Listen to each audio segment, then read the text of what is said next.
பிஸ்மில்லாஹிர்ரஹ்மானிர்ரஹீம். அஸ்ஸலாமு அலைக்கும். இன்றைக்கி குடமிளகா எறா தொக்கு செய்ய போகிறோம். அது எப்படி செய்யலாம்னு சொல்லி பார்க்கலாம் வாங்க. எண்ணெய்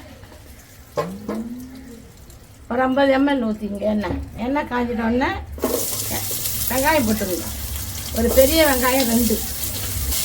கொஞ்சம் கண்ணாடி பக்குவத்தில் வரணும். எண்ணெய் கண்ணாடி பக்குவத்தில் வர சொல்ல எறாவை போட்டுடலாம். இந்த பக்குவத்துக்கு வந்தால் போதும்.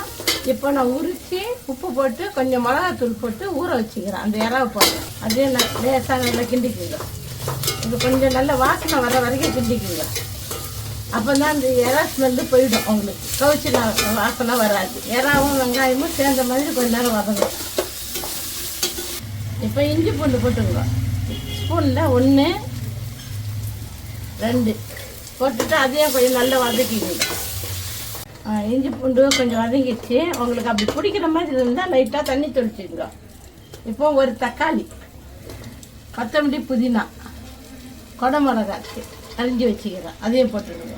தேவையான அளவு உப்பு, மிளகாத்தூள் 1 ஸ்பூனு, தனியா 1 ஸ்பூனு, மிளகுத்தூள் 1/2 ஸ்பூனு, லைட்டாக தண்ணி கொஞ்சம் தெளிச்சுட்டு இப்போ நல்லா கிண்டி விட்டுடுங்க.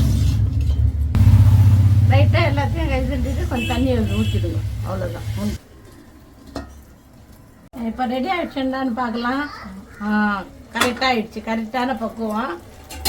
மாஷால்லா நல்லா இருக்குது. அவ்வளோதான், கிரேவி ரெடி. எடுத்து பரிமாறி சாப்பிடுவோம். ரொட்டிக்கு, இட்லிக்கு, சுடுசோறு எதுக்கு வேணாலும் சாம்பார் வச்சு கூட இது தொக்கு கணக்கு வச்சு சாப்பிட்லாம். இல்லை வெறும் தொக்கு கூட சாப்பாடு போட்டு கூட நல்லா வரவி ஃப்ரை ரைஸ் ஆட்டை கூட சாப்பிட்லாம். வாங்க சாப்பிட போகலாம். அஸ்ஸலாமு அலைக்கும் வரஹ்மத்துல்லாஹி வபரகாத்துஹு.